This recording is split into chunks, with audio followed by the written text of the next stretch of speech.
afternoon, and welcome to this, the third in our Autumn Saudi series. My name is Richard Banks, and I am your host once again today. Before we start, I have to do our normal disclaimer.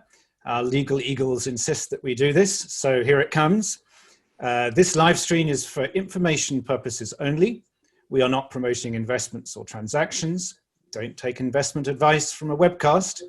All opinions are those of the participants, not of Euromoney, and all content is copyright Euromoney Institutional Investor PLC 2020.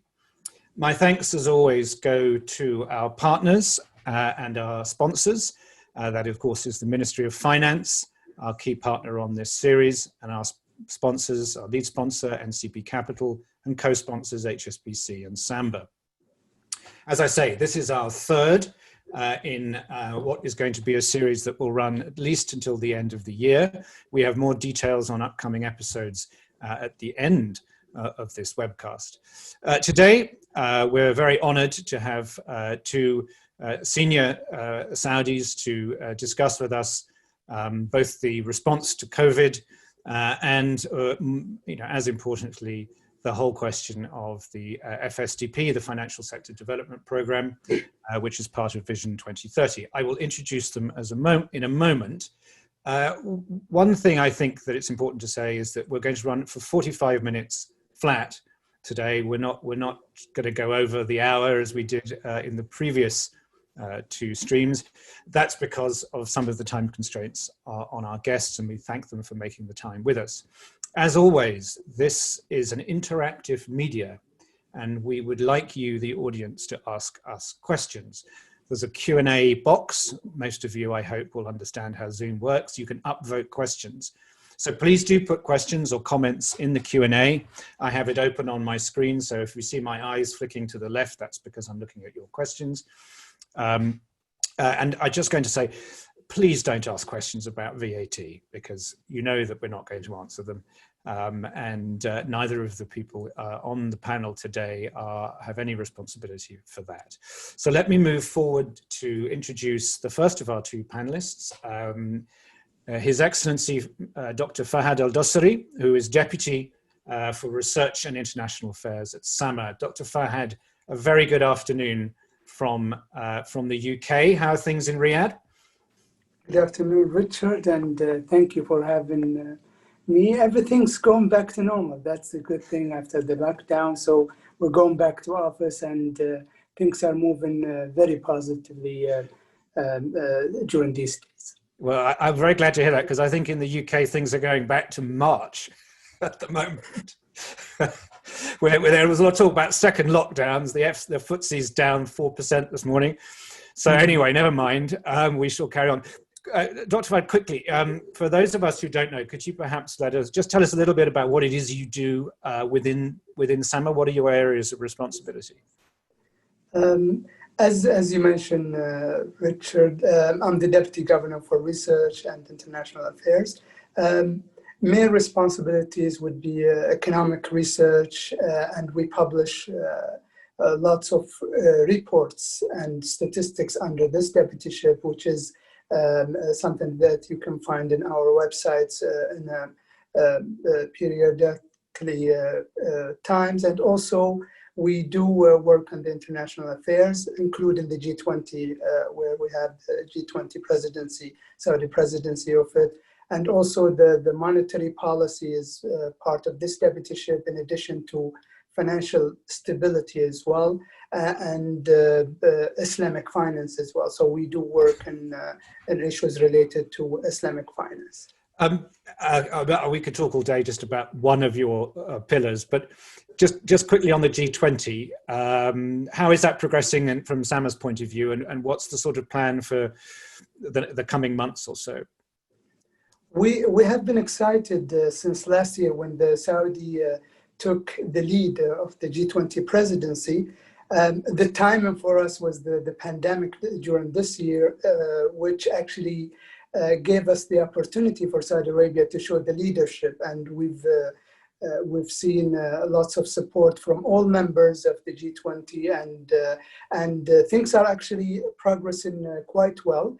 Some challenges, I mean, to host a number of meetings, but as we do it today with the virtual conferences and virtual meetings, it's been very efficient, to be honest.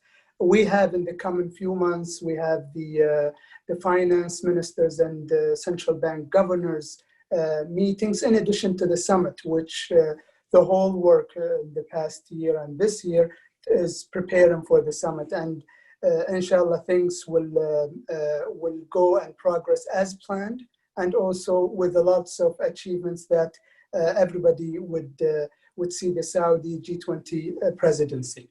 I mean, I can't imagine how important that summit is going to be. I mean, the one thing the world really needs is a coordinated response, not just to the pandemic, but also to the economic and other problems. So kudos to you and to the kingdom for, you know, having that particular ball in your court this year.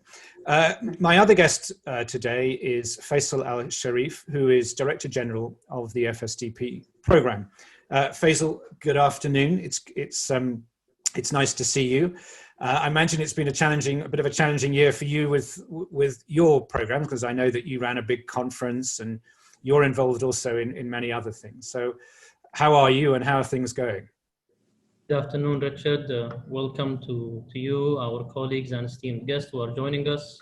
Things have been progressing well, as Dr. Fahd said. We're going back to normal life, to the point that I was telling him that I should join him in the same room today. Oh. I think he was worried that I go around too much. So he said, probably stick to your office. Other than that, everything is going well. It has been a challenging year, Richard, not only to Saudi Arabia or the region, to the whole, but to the whole world. This is something that is unforeseen and haven't been experienced in the short life. However, we're progressing well. We're challenging ourselves. Post or before the 2020 pandemic, things have been progressing very well in the financial sector development program. We started the year with the same momentum.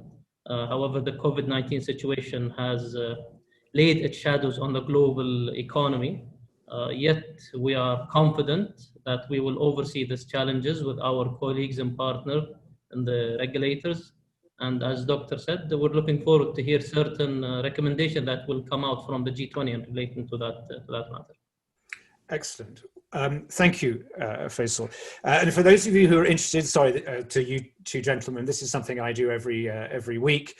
My floral guest behind me today is a common or garden geranium, but it's flowering very nicely, so I thought I'd bring it in from the garden and put it on my desk. I have one every week, a new one every week. Have started with daffodils in April, and well, I don't know, we'll see what happens next week. Dr. Fahd, I want to start with you, and particularly, of course, in your role as you know, as one of the sort of key economic research people in the kingdom. How effective has the government's response, economic and financial response to the pandemic been? I mean, do you think that it has addressed the issues that it needed to address? The pandemic itself has impacted the public health. So the priority since March in Saudi Arabia has been to stop the spread of the virus and also protect lives. A number of government measures, including the lockdown, has disrupted the economic activities. And this actually impacted the private sector, and especially the SMEs. Government programs has been there to support the private sector entities to be able to survive the pandemic and resume working after the lockdown and the disruption to the economic activities, in addition to the people, to the labor market, the labor within the private sector as well. And to give you an example, one of the programs called SANID, which is a salary support to workers within the private sector, is to ensure that they're actually continuing and then they will join the labor force after the pandemic. For SAMA programs, and a few weeks ago, His Excellency the Governor in one of the Euromoney live streams spoke about it, and we've spoken about it a number of times. Again, it's focused as private sector, SMEs, especially SMEs. And maybe I'll give you one program and one initiative. I think it's very important due to the high demand as well, which shows the high level of utilization of this program, which is called Payment Deferral Program. There is no cost on the SMEs when they approach to use this program. And currently, we've approached more than 71,000 contracts has benefited from this program. We started with around 30 billion package for this program. Now we reach more than 50 billion Saudi Riyal, and SAMA is evaluating how the support needed as well to this kind of program. It's to ensure the business continuity of the SMEs and private sector. One other program, and then I'll comment on the effectiveness. The liquidity levels in the Saudi banking system is very strong and healthy. However, SAMA decided in June to enhance the liquidity by injecting 50 billion Saudi Riyal. The whole purpose is to enhance the liquidity and also to support the banking sector to continue its role in supporting the private sector and extending the necessary loan. Especially during this period, you need to ensure that loans and economic activities are actually continuing. On the effectiveness of these programs, we're still within the COVID, and you mentioned earlier about the second wave, in many parts of the world. So unless we are out of the pandemic, there's a COVID-19 vaccine, economic conditions are uncertain. We do need to continue monitoring the situation. The financial sector is strong and stable, and we're confident about that. We've seen after the ease up of the authorities' measures that economic activity is actually going back to normal in many sectors. And I invite you to look at the points of sales statistics, which we started publishing them on a weekly basis to show the public and interested experts in how economic activities within the kingdom is improving and going back to normal. We've seen higher private consumption in many sectors as well. So to end my intervention here, I think the whole purpose of these programs is to prepare and support the private sector for the period after the lockdown, and to ensure that they are ready and survive the pandemic. And we believe that without these programs, it's going to be very difficult, especially for SMEs, to resume their activities, to resume their business as well after the lockdown and the pandemic. Dr. Fahad, thank you very much for that. I'll come on to the private sector in a moment. I'd like to look at the larger macro picture. And I realize that it is astonishingly difficult to get a real feel for where the headline numbers, GDP growth and that sort of thing are going. They're adjusted in every country, almost on a weekly basis. And it's slightly like throwing darts in the dark. But that said, from SAMA's point of view, from your point of view, where do you think GDP growth might end up this year? I mean, it started off that the estimates were not that bad, then they got quite bad, and now they seem to be getting better. Is that fair? I mean, you start off, very well when you mention it's very difficult to forecast for the GDP growth for this year. We started with a positive note in the beginning of the year. Actually, last year, we've seen the private sector contribution to the GDP was positive and healthy growth as well. The impact is on private sector. I mean, if I just put the fundamentals here, private sector and the economy is recovering after the lockdown, and within this period. Still, I mean, it's not clear to us how long it's going to take us to recover, and how long it's going to take us to get the vaccine itself, which can help in sort of like assuming that we are out of the pandemic. Yes. There are a number of indicators, if I may share with you, and then maybe we'll derive that into how do we look at the economic and the GDP in this year. So consumption, as I mentioned, is increased significantly starting June, right after the lockdown was eased. July numbers have shown us, especially in points of sales, significant growth in many activities. So we've seen an improvement in economic activities. Confidence has enhanced as well. The Saudi economy has a high degree of openness. So we are connected to the global world. We are a resource-based economy. We are highly dependent on oil, as you know.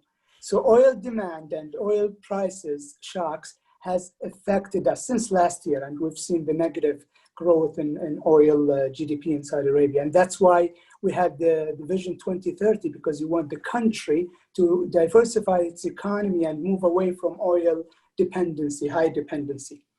To share with you a number of indicators, just to give you some idea. So we've seen the credit to private sector has a positive growth of 13.5% in July. And looking at the sector is actually linked to real economy, which is a good sign that this new credit extension is actually going to the real economy. The broad money is increased by 9.5%, in addition to deposits as well. There is an increase of 9.4%. Banking system is well capitalized in Saudi Arabia. We've seen the total assets increased by 15% in July, reaching 2.8 trillion Saudi riyal. Looking at all of these, I mean, we've seen like a lot of activities. The GDP, I mean, if the numbers, I mean, shared by published by the IMF, and by the way, the IMF, usually they publish an updated numbers in October during the annual meeting.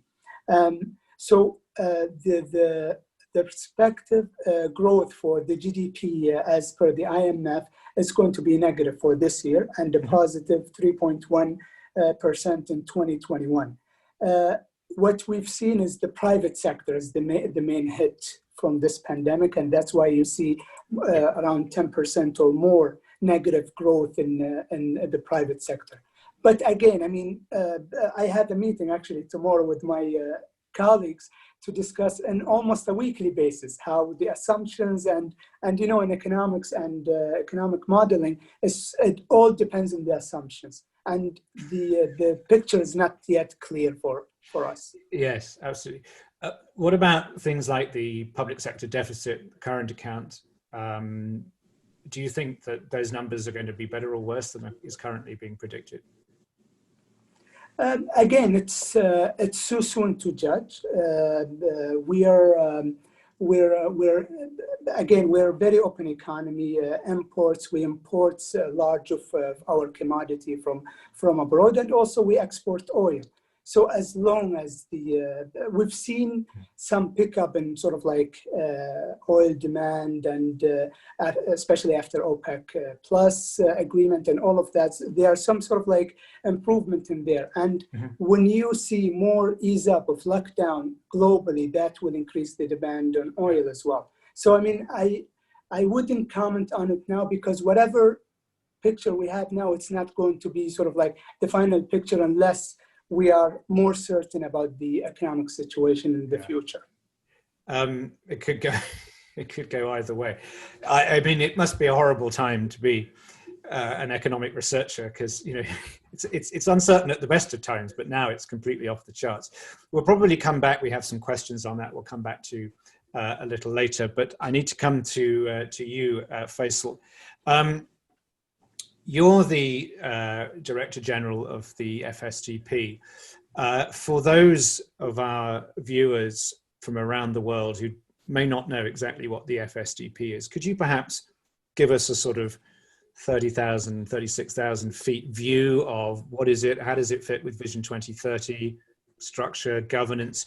Just a few minutes on the concept and the objectives of the FSDP. That would be very kind. Sure, absolutely, Richard. Thank you. And that's a very good question that I usually get from certain colleagues and ex-colleagues within the practitioner. You know, the FSDP, let's start from, as you have said, the 36,000 feet.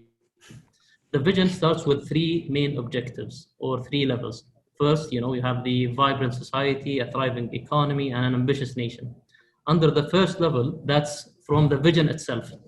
Under the first level, there's a grow the diversity and the economy. And the second is enable the social responsibility. Then when you move to the second level of the objectives, there is a growth contribution from the private sector of the economy, as well as enable citizen responsibility. Again, this is from the vision itself. And the third, now we're dropping to, I would say, 20,000 feet, the objectives of the FSDP itself, ensure the formation of an advanced capital markets. That's our second pillar in the program, which is led mostly by the Capital Market Authority in Saudi Arabia. The first pillar is enable the financial institutions to support the private sector growth, and that is led also by SAMA. Third is promote and enable financial planning or saving, which is also led by SAMA.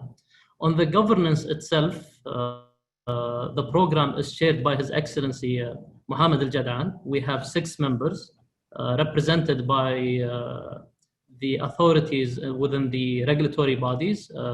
We have His Excellency Dr. Al-Qlayfi, who is the governor of the central bank. We have His Excellency Mohammed Al-Gwaiz, who is the chairman of the Capital Market Authority. We also have a seat for the PIF, Ministry of Economy, as well as the insurance sector within SAMA, and finally the Ministry of Trade.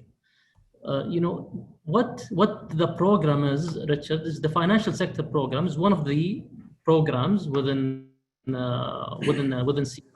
We also aim to work with guiding a framework and achieve coherence integration between the financial sector system and developing the Saudi financial market. The financial sector itself has taken upon itself to prepare the financial sector in order to form an advanced and diversified market. The program has both supervisory and coordination role to supervise the initiatives and make sure that our objective and desired outputs are achieved also. For the pillars of the financial sector, of course, Richard, just to give you an idea, those 3 pillars that we have, it yields around 45 or so initiatives and X number north of 30 KPIs, all are linked to the financial markets. So I'll give you now some color on the pillars itself. The first was, which is led by SAMA, that we have mentioned, is enabling the financial institutions to support the growth. We want to enhance the depth and the breadth of the financial service products that are being offered in Saudi Arabia. We also want to build an innovative financial infrastructure. We want to manage the risks through a thriving insurance sector. And of course, enhancing the capabilities of the talent force. The second, which we were talking about, which is led by the Capital Market Authority and is mainly focused on the capital market instruments. We want to facilitate raising capital by government and private sector. We also aspire to offer an efficient platform to encourage investment and diversify investor base. We want to provide a safe and transparent infrastructure, and we want to enhance the market participants' capacity and sophistication. The last one, which we were talking about in enhancing the saving culture in Saudi Arabia, there is a number of initiatives as well, which is led by SAMA. All that in mind, Richard, we are ensuring that all of this is to develop without, putting the financial soundness or the financial metrics and sustainability that Dr. Fahad was explaining about at risks. So that's the main objective of the financial sector development. So the FSDP was launched, was it 3 years ago, properly? Was that right? To be precise, 2.5. 2.5. Okay. Yeah, let's call it 3, Faisal. So what I'm trying to get a picture of is we're just coming to the end of the sort of first phase of Vision 2030. The end of this year is the end of the first phase, and there are 2 more phases to go as we approach 2030. I'm trying to get a sort of idea where we are with the FSDP. I mean, what do you see as the major milestones that have been achieved, and what are you working on now? Those are my 2 questions. Sure, absolutely. Just yesterday, that's a good question, Richard. During the first half minute or so, when you were saying the pandemic what has it done to the vision and so on and so forth. Just yesterday, SAMA has licensed 2 fintech companies to fully operate in Saudi Arabia. Our KPI for the fintech license, that's a full license. So we have the sandbox and we have the license within FSDP. Our target was 3 by end of 2020. Today we have 8. Our target of cashless transaction, which is also SAMA has done a terrific job in it, was 28% cashless transactions or e-transactions. Today we're almost at 37. If we go back to before, or let me say before the pandemic, there was plenty of KPIs that achieved its targets. One of them is the institutional trading, international investors. However, as the pandemic has, I would say, laid its shadows around all the globe, we have seen certain challenges in the first quarter of 2020. Yet we have seen a good uplift post, I would say, May and June. We are quite confident that things will get better. Any strategy, Richard, and now we're, as you have said in the beginning, 36,000 feet. Now we're about to landing, so I would ask everyone to fasten their seatbelt. Any strategy, Richard, is basically you would go back to it, review it, and when you review it, it doesn't mean that you did not achieve. No, what we actually do, and what we always ask ourselves, what else can be achieved? Did we achieve it the right way? What can be done? Is there something else that we can do? So we're in that phase, and of course, the vision is part of the SIDA governance, or the programs is part of the SIDA governance. We're quite confident and excited about what will be the second, I would say, the second step of the program. We have a number of things that we want to focus on. One of them is the fintech, as Dr. Fahad has said, also the Islamic finance within the kingdom. So these are the main components that we're focusing on, as well as many other things as well. Just quickly, Faisal, because I'm conscious that we need to finish in about 15 minutes. The role of international capital. I mean, obviously, Euromoney, international. What we're interested in is international capital flows. I mean, obviously, we're interested in Saudi Arabia too, but our mind sits in the global debt and equity markets. What is the role for international capital under FSDP? Do you just view all capital as capital, or do you differentiate between domestic, regional, and international? That's a very good question, Richard. Of course, the FDI or the international capital plays a very pivotal role, whether it's in developing your capital markets or advancing, I would say, the lending platform or even the creativity of products. We have a number of KPIs which looks at international players. The main 2 under the capital markets are international investors in the capital market, along with the institutional investors. Just to give you what has been done in year-end 2019, we have achieved our target and exceeded our target. For example, in the institutional investor, we reached around 36%. Our baseline was 18, so we have achieved that. And also in the international investors as well, we have exceeded our target in 2019. So we are also ensuring that international investors have good opportunities to access in the capital markets. And what I also usually say, Richard, any international market or any actually financial markets, you have 2 different sides of it. You have infrastructure and you have offering. Within FSDP, we do ensure that we have the infrastructure, and the offering will be developed once you have a valid infrastructure, which is in line by the best practitioners and the best capital markets globally. I think it, I mean, I just want to say here, because I've been involved, as you know, with the Kingdom for, well, a very long time. Both of you were definitely still at school when I started being involved with the Kingdom. And there was always a great deal of skepticism. A lot of plans were announced, very little was done. And I think it is very clear now that, 5 years into Vision 2030 and 2.5 years into FSDP, the commitment is really there, and that must be applauded. It really genuinely is. I mean, I must admit I was a little skeptical, but I'm no longer skeptical. I mean, there's a long way to go, but the progress so far has been amazing, and it's not going to go backwards. Dr. Fahad, quickly, because again, we're already running out of time.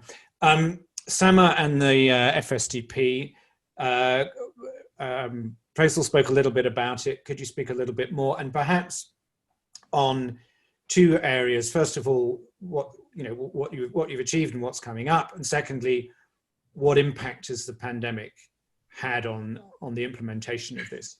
Is CEDA going to cut you guys a bit of slack with your KPIs for this year? Faisal mentioned, I think, in details how SAMA's engagement and mainly implementing 16 initiatives under the FSDP. The good news, 9 already completed from our side, and we're working on 7, and all of them are on track, and we're progressing quite well. His Excellency Governor a few weeks ago in Euromoney interview mentioned that in all 16 we achieved more than 90% of completion of the progress.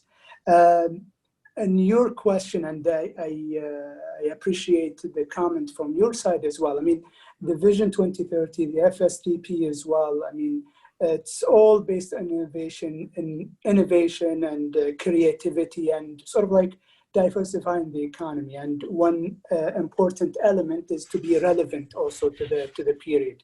We've seen, and as Faisal mentioned, we have these programs under review all the time, because you want to be relevant and also to explore new areas of improvement. What we've seen during the pandemic period is acceleration of the fintech, and as Faisal mentioned, we have the sandbox, where it's sort of like an environment to test all these new ideas and fintech projects. And the graduates, they will have the license, and we have more and more license approved by SAMA. So we've seen acceleration in fintech, acceleration in technology as well. And during the pandemic, technology has served us well, including today's conference. And I think we are really capitalizing on the technology and utilizing it well. Good. Okay. I think what I'd like to do is to take a few questions. I can see a lot of questions from my friends in the media, which I know we're not going to answer, but I'm going to try and give them a go and phrase them in such a way that we might be able to discuss them. The first one I want to take is from Frank Kane from Arab News. They're not only media people, by the way, but we have Matt Martin and Frank, both of whom are well-respected journalists. So from Frank, and Faisal, I'm going to start with you. It says, his actual question says, what will it take for Riyadh to challenge Dubai as the financial hub of the Middle East? But the question I'm going to ask you, which is an interpretation of that, is there anything in FSDP about Riyadh or Saudi Arabia being a financial hub? And if so, what does that actually mean to you? And is it trying to be an offshore financial destination like Dubai, or is it trying to be something different? You see, Richard, at the FSDP committee, we are not benchmarking ourselves at a certain economies or certain countries, but what we are proud of in Saudi Arabia, that we are the largest market in the region. We do think that we have the right to believe that we are the safe haven of the region in terms of market size, market institutions, so on and so forth. We don't look into an onshore or offshore per se models, but what we are focusing on is to ensure that your infrastructure enables international banks to purely or simply operate in the kingdom with best practitioners, with best compliance, and with top-notch legal aspects. So to specifically, we're not benchmarking against which market to compete with. However, we're quite excited that our market is the biggest in terms of size in the region, and we will definitely continue to build the momentum and to ensure that we're attracting more FIs and more financial institutions. Would it be fair, and you can definitely say that this wouldn't be fair, to say the way I always thought of it is that Saudi Arabia was like Germany and Dubai was like London, or Dubai was a Singapore and Saudi Arabia was China or India. You know, you're a big, relatively speaking, in the region, a big domestic market that has significant financing needs, large corporates, international, and the smaller jurisdictions like London or Singapore or Dubai are catering to a global hinterland and cross-border flows as opposed to domestic finance. Is that fair? In a way, you can put it that way, but let me just give you some, let me shed some light on the regulatory bodies that we have. So you have the institutional banks or the commercial bank, which SAMA has done a terrific job during the past 60, 70 years in developing. Then you have the capital market products, which we saw that Capital Market Authority has been overseeing for 15, 16 years. And lastly, we have the insurance sector, which came after that.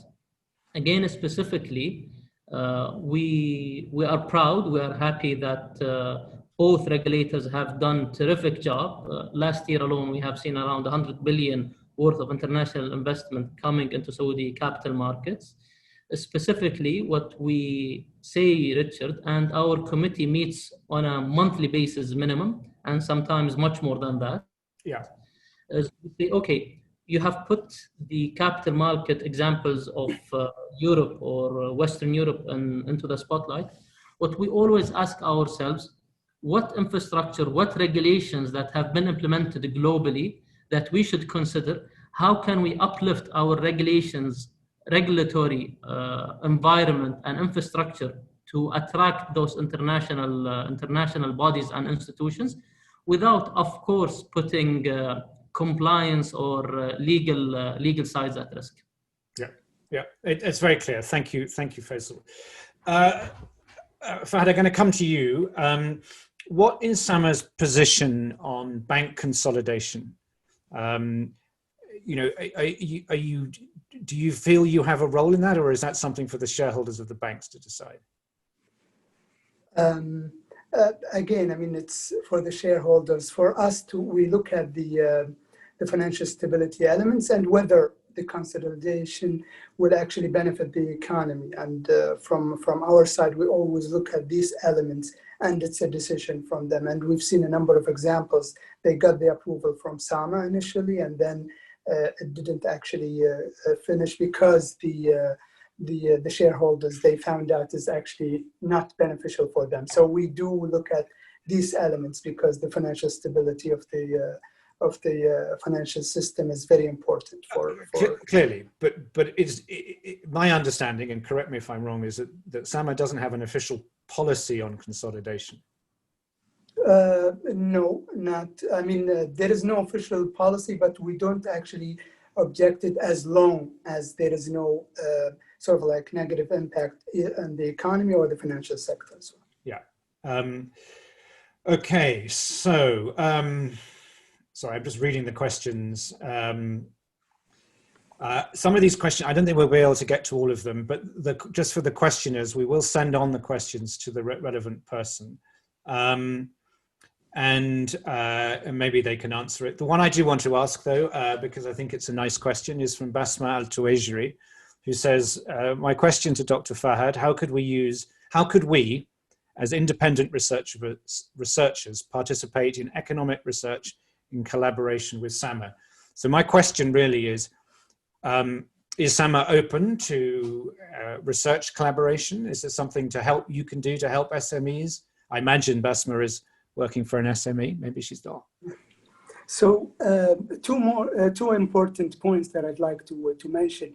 any Please. researcher, their concern is always about data and the statistics, the availability of data. And this is something we put it as a priority for SAMA to publish as much data as frequent as we could, and also with the best quality. The second point, and this is good timing as well, SAMA, at the end of August, we announced a research program open for any researcher to work with us in SAMA, and they can follow it in SAMA's website, and they can apply for a research project. Once they are selected, they will be working with the researcher from SAMA, and there will be a reward at the end, and there is also SAMA recognition for that research. So we're very open. We're very committed also to enhance research, economic research within the kingdom as well. Yeah, I mean, independent economic research isn't always very popular, but it is quite important. That's really good to hear. So I hope, Basma, that I've answered your question. Fahad, again, just one final question. I'm not sure if you know about this, but there's a question from Charles Anderson about open market operations for SAMA. Can you comment on that? Yeah. Is it ongoing, or was that a one-off, basically, is his question. So SAMA announced the OMO a few months ago. The reason was to improve to include more tools into our liquidity management facilities that are available to banking sector, and it's ongoing. The utilization is not high because there is enough liquidity in the market, and it's available there, and we follow it in a weekly basis to see any sort of like demand on it, but it's there. Very good. Okay, well, we have to come to a close, and I'm sorry for the people who's asked questions. There's a lot of questions about economic data, GDP numbers, government debt projections for the end of the financial year, oil price assumptions, all of this. I think that some of that information is available on the SAMA website. Some of it is available on other websites, Ministry of Finance, and other of it is still not available, and that's the nature of the business. So I have tried to ask the questions that I think might actually get an answer. So for those of you who have asked and hasn't been answered, I do apologize. We will pass that on. But unfortunately, I know that both of my guests have to go to meetings very shortly, so we're going to need to draw it to a close. So Faisal, thank you so much for taking the time to be with us today. We've really enjoyed having you here. Absolutely, Richard. Just for those listeners and esteemed guests, I am proud that the Financial Sector Development Program Office, publishes periodically in both Arabic and English reports on the progress of the program, its KPIs and main achievements. And that's being published on the Vision websites. That is www.vision2030.gov.sa. I invite all of those interested to look at them. Well, that's brilliant, because I was going to ask you, how do they find out more? And you've just told us. So thank you for that. Prescient. It's not even in the script. Very good. Dr. Fahad, thank you so much for your time. Always a pleasure to see you and to work with you. I wish you every success for your work with the G20 that I know is occupying a lot of your time at the moment, and for the remainder of the year. Thank you very much, Richard. And again, as Faisal, I mean, next week we're going to publish our monthly data for August. You can find it on our website, and we're very open for any researcher, anyone interested in working in economic and financial issues. We're very open to work with them. Best of luck. Well, SAMA has always had an amazing reputation as the sort of, for the longest time, the brains of Saudi Arabia. But there's a lot more brains to go around now than there were 30 years ago. But the training there was always second to none, and I'm sure it is. So thank you, Faisal, and Fahad. Very nice to see you. So our next episode in this Saudi series, or the next confirmed episode, is going to be in early November, when we will have an interview with His Excellency Mohammed Al Quais, Chairman of the Capital Market Authority, to complete our three leaders. Depending upon other scheduling and things like National Day, we may have other sessions before then. And of course, we do have a weekly live stream on subjects related to global finance. So please do watch your email. We'll be in touch with that. It remains for me to thank once again our partners at the Ministry of Finance and the CFKC, the Communication and Financial Knowledge Centre, which is part of the Ministry of Finance, as well as our lead sponsor, NCB Capital, and our co-sponsors, HSBC and Samba. I'd like to thank Isabel and Philippa and the rest of the Euromoney team who worked so hard behind the scenes to make this happen. And that is that. I wish you all a very good afternoon. Thank you and goodbye. Thank you.